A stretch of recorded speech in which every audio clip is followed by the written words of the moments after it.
तो स्टूडेंट्स आइए इस क्रैश कोर्स की करते हैं शुरुआत और बिल्कुल बेसिक बात से शुरुआत करेंगे। यानी सबसे पहले वो चीज़ जिसकी हमें सबसे ज़्यादा ज़रूरत पड़ेगी इन आने वाले जेईई और नीट एग्जामिनेशन के लिए, जिसे कहा जाता है इक्विवेलेंट मास। इक्विवेलेंट मास के कंसेप्ट को आपने इस तरह से सीखना है कि आपको इक्विवेलेंट मास फाइंड आउट करना आ जाए और उसके बेसिस पे जितने भी स्टोइशियोमेट्री से रिलेटेड प्रॉब्लम है वो आपको सारी की सारी सॉल्व करनी आ जानी चाहिए। ध्यान रखिएगा, मैक्सिमम स्टोइशियोमेट्री की प्रॉब्लम, स्टोइशियोमेट्री यानी numerical based upon the chemical reaction, हमारे सिर्फ और सिर्फ इक्विवेलेंट मास के कंसेप्ट के बेसिस पे सॉल्व हो सकते हैं। तो बहुत ध्यान से समझिएगा, बीच बीच में क्वेश्चन भी सॉल्व करेंगे, कंसेप्ट भी जानेंगे और इस पूरे के पूरे कंसेप्ट को बहुत अच्छी तरह से करने की कोशिश करेंगे। इक्विवेलेंट मास का कंसेप्ट नॉर्मेलिटी के अंदर भी इस्तेमाल होता है और पूरी केमिस्ट्री में इसका बार बार यूज़ होता है।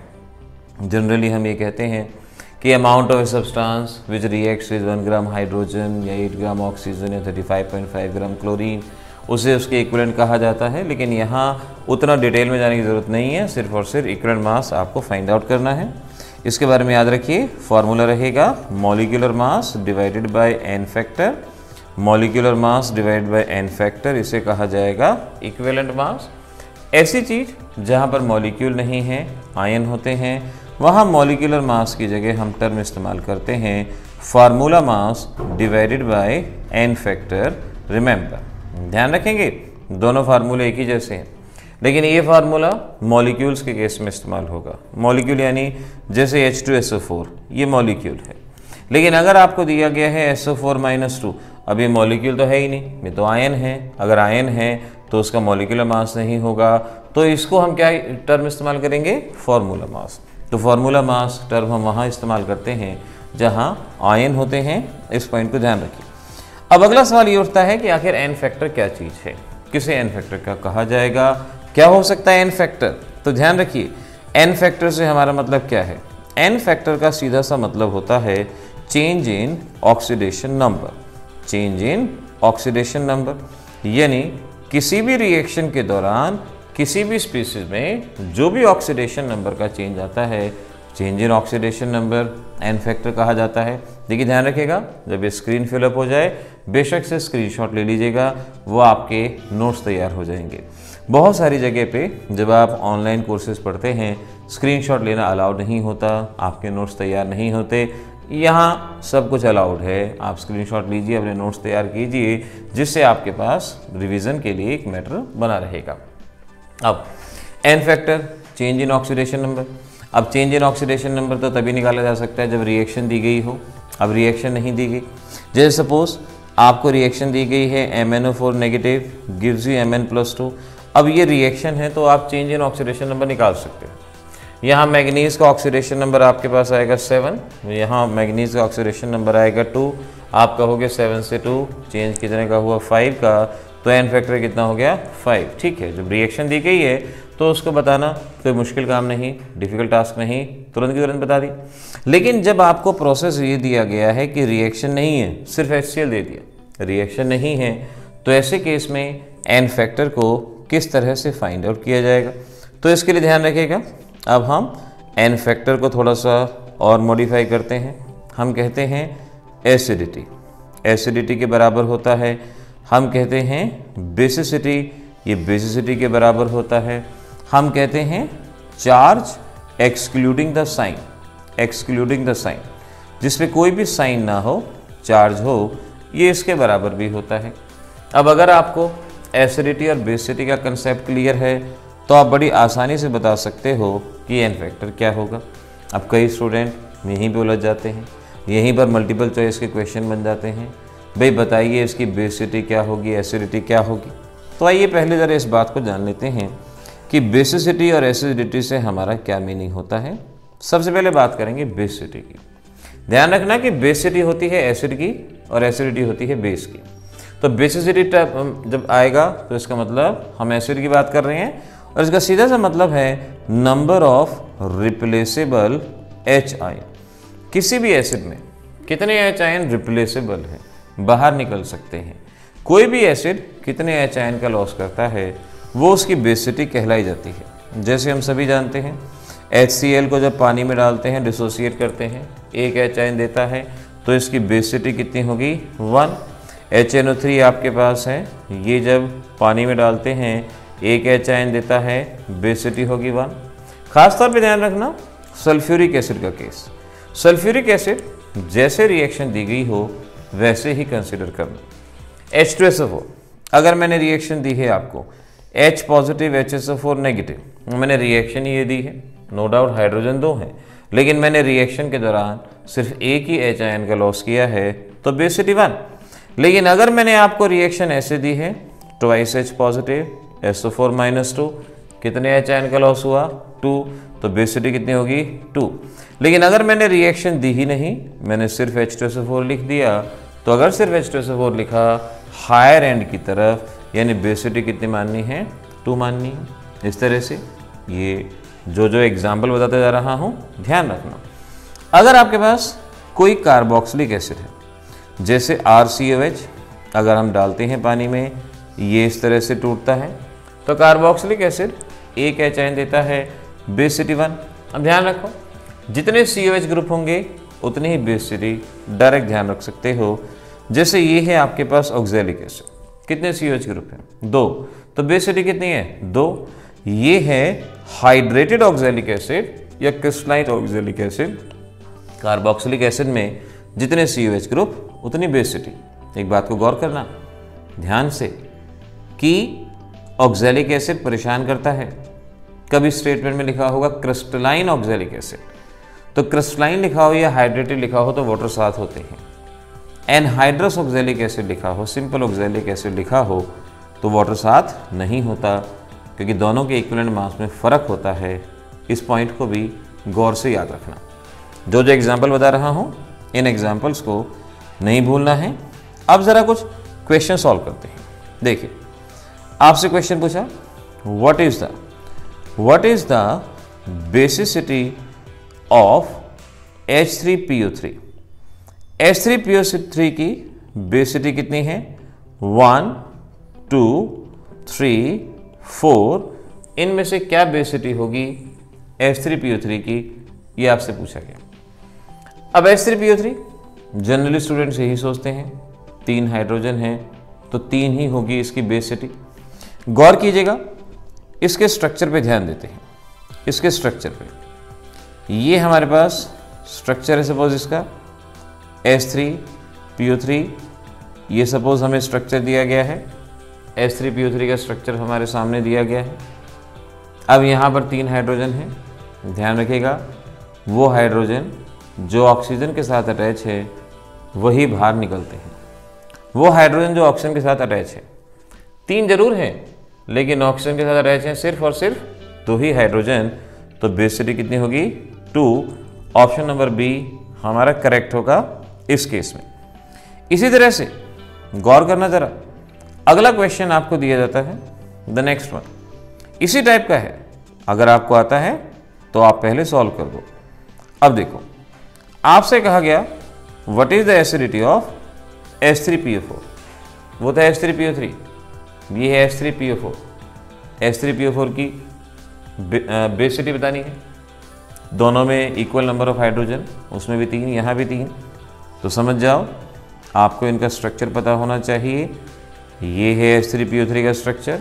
अभी जो कंसेप्ट दिया था वो हाइड्रोजन जो ऑक्सीजन से कनेक्टेड हैं उन्हें कहा जाएगा।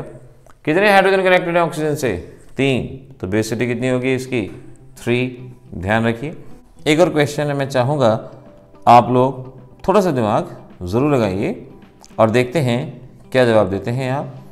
आपके पास है H3BO3। ऑप्शन में हम एक और ऑप्शन यहाँ पर डाल देते हैं और ये है आपके पास।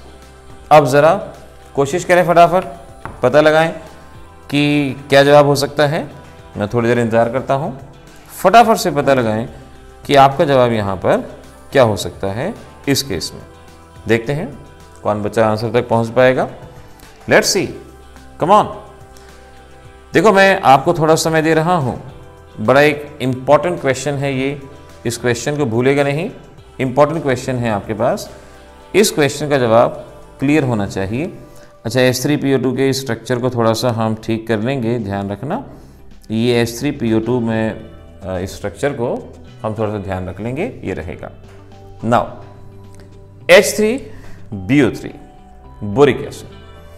बोरिक एसिड के केस में देखो ध्यान रखो, एक्चुअल में ये इस तरह से भी लिखा होता है H3BO3 या BOH होल थ्राइस। देखने में तो इसके पास 3 हाइड्रोजन हैं, लेकिन तीनों के तीनों हाइड्रोजन का ये लॉस नहीं करता। जब आप इसको पानी में डालते हैं, मैं इसको इस तरह से लिख देता हूँ ताकि आपको इसका सही एग्जाम्पल समझ में आ जाए। जब आप इसको पानी में डालते हैं तो देखिए क्या होता है, ये इस तरह से पानी के साथ बॉन्ड बनाता है, बोरॉन, ऑक्सीजन, और फिर वाटर के एक H आयन का यहाँ पर लॉस होता है और ये BOH होल 4 आपके पास बनता है। तो कितने H आयन का लॉस हुआ? एक H आयन का, और वो भी H3BO3 का H आयन नहीं था, पानी में डालने पे एक H आयन आपका वहाँ पर लॉस हुआ। तो इसकी बेसिसिटी कितनी होगी? इसकी बेसिसिटी कितनी होगी हमारे पास? 1। ये जवाब रहेगा। बड़े ध्यान से, बड़े गौर से इस क्वेश्चन को आपने सॉल्व करना है, इसमें गलती ना हो। ये वो सिलेक्टेड क्वेश्चन हैं जो पास्ट में पूछे गए हैं और ऐसे सिलेक्टेड क्वेश्चन में आपने गलती नहीं करनी। सर एक और क्वेश्चन को सॉल्व कीजिए। H3PO2 अगर आपके पास है, इसमें पता लगाने की कोशिश करें कि आपका जवाब क्या हो सकता है। ये है इसका स्ट्रक्चर H3PO2। आप स्ट्रक्चर से ही अंदाज़ा हो जाएगा। H3PO2 अगर आपसे कहा है तो देख लीजिए कितने हाइड्रोजन हैं जो ऑक्सीजन से कनेक्ट हैं? 1। तो इसकी बेसिसिटी कितनी होगी? ऑप्शन नंबर ए ये आपका करेक्ट होता है। ऐसे ही अगर मैं आपसे सवाल पूछता हूँ कि भाई आपके पास CH3COH, इसकी बेसिसिटी बताइए क्या होगी? CH3COH की बेसिसिटी तो वैसे तो मैंने बता ही दिया था कि कार्बोक्सिलिक एसिड में जितने हाइड्रोजन ऑक्सीजन से कनेक्टेड होते हैं, जितने कार्बोक्सिलिक एसिड ग्रुप होते हैं ये कह लीजिए, या जितने हाइड्रोजन ऑक्सीजन से कनेक्टेड होते हैं, एक हाइड्रोजन कनेक्ट है तो बेसिसिटी 1। अब यहीं पर मैं अगर आपसे पूछूं कि एसिटाल्डिहाइड ये बताओ, एसिटाल्डिहाइड में एक भी कार्बोक्सिलिक एसिड ग्रुप नहीं है, कोई भी हाइड्रोजन ऑक्सीजन से कनेक्टेड नहीं है, तो बेसिसिटी कितनी होगी इसकी? 0। तो बेसिसिटी से रिलेटेड जो भी प्रॉब्लम आपके पास आ सकती हैं, अब आप उसके बारे में जानते हैं, उसके जवाब को बहुत अच्छे से जानते हैं। आगे बढ़ते हैं। अब हमारे पास अगला कंसेप्ट आता है एसिडिटी। एसिडिटी होती है बेस की, और बेस जितने OH आयन का लॉस करता है। Number of replaceable OH ion in a molecule of base. In a molecule of base, ये डेफिनेशन हो जाएगी कितने OH आयन का लॉस होता है। जैसे ये है आपके पास NaOH, बता सकते हैं कितने OH आयन का लॉस करता है? ये लॉस करता है एक OH आयन, तो एसिडिटी कितनी होगी? 1। मैं कहता हूँ कैल्शियम हाइड्रोक्साइड, बताइए कितने OH आयन का लॉस करता है? सीधी सी बात है, आई थिंक हर एक स्टूडेंट बता पाएगा, 2। मैंने कहा NH4OH, बताइए कितने OH आयन का लॉस करता है? Again it is not difficult for you can easily predict, it is 1। Now just tell me if you have CH3COOH, इसकी एसिडिटी क्या होगी? एसिडिटी क्या होगी? एक OH दिख रहा है, एसिडिटी क्या होगी? गलती मत करना, सोच लो ध्यान से, सीधी सी बात है। एक OH एसिडिटी 1, एक OH एसिडिटी 1।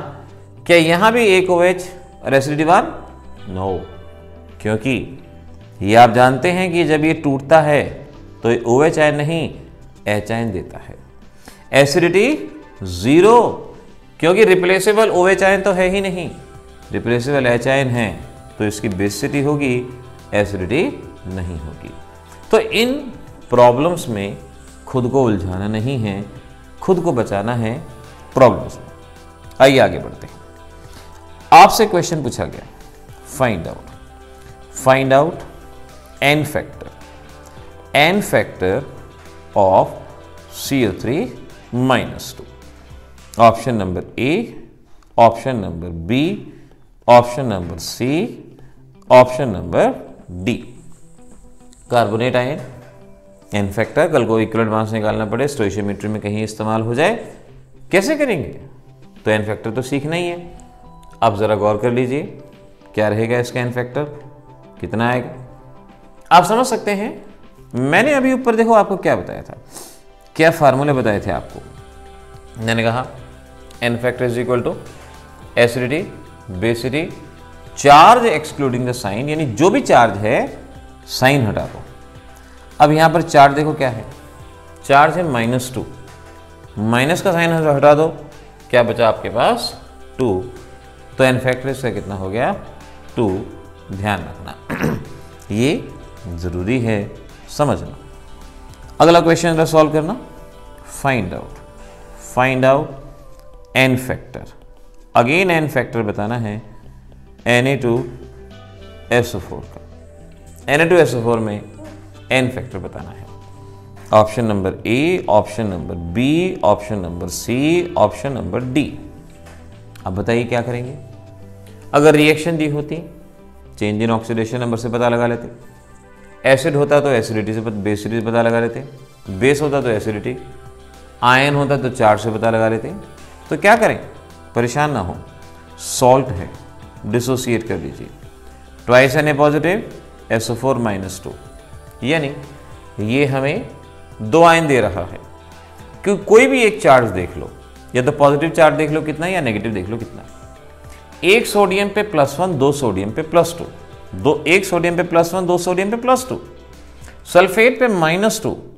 कोई सा एक चार्ज ले लो excluding the sign, positive negative sign पे ध्यान मत दो, तो क्या वैल्यू आएगी 2।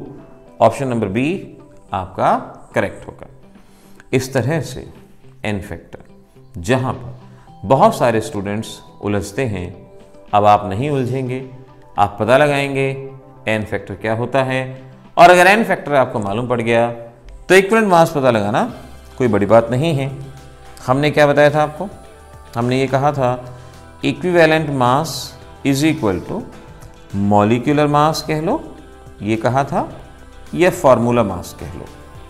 आयन है तो formula mass, otherwise molecular mass n factor, और अगर आयन है तो formula mass upon n factor.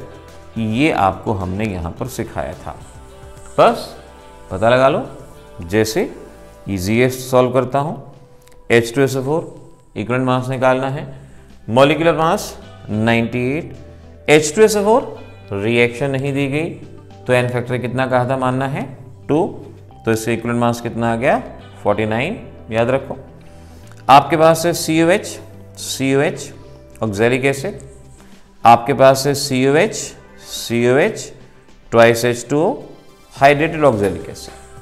अगर पता लगा सकते हो तो जल्दी पता लगाओ, वीडियो पॉज करो, सॉल्व करो, चेक करना आंसर। मॉलिक्यूलर मास कितना होगा 90, देख लो 24, 32, 32, 64, 65, 66 और 24 कितना हो गया 90। अब n फैक्टर, कार्बोक्सिलिक एसिड, जितने COH ग्रुप होते हैं वही n फैक्टर, 2 COH ग्रुप हैं तो n factor 2, so this is 45 इसका इक्विवेलेंट मास। हाइड्रेटेड है, हाइड्रेटेड तो मॉलिक्यूलर मास पूरे का 126, n फैक्टर 2 COH ग्रुप हैं 2, तो इक्विवेलेंट मास कितना आया 63। इस तरह से आप इनके n फैक्टर को फाइंड आउट करेंगे, n फैक्टर निकालेंगे। अब n फैक्टर कोई मुश्किल टास्क नहीं रहा, खास तौर पे बोरिक एसिड के n फैक्टर के बारे में आपसे क्वेश्चन पूछते हैं, वो अब आप बता सकते हैं, उसमें भी कोई खास प्रॉब्लम नहीं है। बोरिक एसिड हो गया या कोई और कॉम्प्लिकेटेड प्रॉब्लम आ सकती है। चलिए आपसे मैं होमवर्क में एक क्वेश्चन पूछता हूँ, पता लगाना K2SO4 Al2SO4 होल थ्राइस, आपको पता लगाना है इसका n फैक्टर क्या होगा, n फैक्टर इसका क्या होगा पता लगाना है। आपके पास चीज़ें दे दी गई हैं, पता लगाइए इसका n फैक्टर क्या होगा। एक डबल साल्ट आपको दिया, यही सॉल्व कर दीजिए। थोड़ी देर वीडियो पॉज कर लो, जो जो कंसेप्ट बताया सारा कंसेप्ट दिमाग में बिठा लो। एसिड है, बेस है, आयन है, सॉल्ट है, क्या है, टोटल पॉजिटिव चार्ज देख लो या नेगेटिव चार्ज देख लो। रिएक्शन दी जाती तो उसको देख के पता लगा सकते थे चेंज इन ऑक्सीडेशन नंबर, लेकिन रिएक्शन अगर नहीं दी गई तो ऐसे पता लगा लो। देखो क्या बनता है n फैक्टर इसके अंदर, देख लो क्या क्या n मिलेंगे। ट्वाइस के positive SO4 -2, twice Al +3, thrice SO4 -2। Total positive charge कितना है? इस पे है +2 और यहाँ है +6, टोटल पॉजिटिव कितना हो गया? +8। नेगेटिव इस पे है -2, यहाँ है -6, -8। प्लस या माइनस में से एक ले लो, एक्सक्लूडिंग द साइन। साइन हटा दो, साइन हटा दो, क्या जवाब आएगा? 8। ये रहेगा आपका n फैक्टर। एक लास्ट क्वेश्चन और करते हैं, लास्ट क्वेश्चन। नाउ आपको n फैक्टर बताना है। n factor Cr2O7 -2 gives you chromium +3। इस रिएक्शन के लिए n फैक्टर बताना है, कितना होगा? देखते हैं क्या n फैक्टर बता सकते हैं आप। रिएक्शन आपको दी गई 12th क्लास में D&F ब्लॉक के अंदर पोटेशियम डाइक्रोमेट है आपके पास, उसको देख के पता लगाओ क्या हो सकता है इसका n फैक्टर, फाइंड आउट करो। सबसे पहले वीडियो पॉज करो, अपना दिमाग लगाओ, फिर मैं जवाब बताऊंगा, उसको सॉल्व करेंगे। एटम्स को बैलेंस कीजिए, 2 क्रोमियम है, वहां भी 2 क्रोमियम। रिएक्शन दी गई है तो चेंज इन ऑक्सीडेशन नंबर। एक क्रोमियम का ऑक्सीडेशन नंबर आएगा 6। ऑक्सीडेशन नंबर निकालना अगर नहीं आता तो हमारे चैनल पे रिडॉक्स रिएक्शन की प्लेलिस्ट देख लीजिए, उसमें आएगा, नहीं तो आगे आने वाले वीडियोस के अंदर मैं आपको दोबारा सिखा दूंगा। एक क्रोमियम का ऑक्सीडेशन नंबर 6, लेकिन टोटल क्रोमियम कितने हैं? 2, तो 2 क्रोमियम का कितना हो जाएगा? 12। 2 क्रोमियम का 12। एक क्रोमियम का ऑक्सीडेशन नंबर 3, टोटल क्रोमियम कितने हैं? 2, 2 का कितना हो जाएगा? 6। तो चेंज इन ऑक्सीडेशन नंबर 12 से 6, 12 से 6, तो कितना हुआ? 6। बच्चे गलती क्या करते हैं? यहां पर एक का ऑक्सीडेशन नंबर 6 है, वहां का 3 है, तो डिफरेंस कितने का हो गया? 3 का। जवाब इसको दे के आते हैं, जबकि राइट आंसर आपका option number B, change in oxidation number 6 unit. तो स्टूडेंट्स, इस वीडियो के अंदर मैंने आपको पूरा कंसेप्ट सिखा दिया है n फैक्टर का, इक्विवेलेंट मास निकालने का। कंसेप्ट्स को याद रखिएगा, शॉर्ट नोट बनाते जाइएगा, तभी ये क्रैश कोर्स सक्सेसफुल हो पाएगा। इस बात को ध्यान रखिए। मिलेंगे अगली क्लास में। All the best. हमारे बेस्ट और लो कॉस्ट ऑनलाइन कोर्स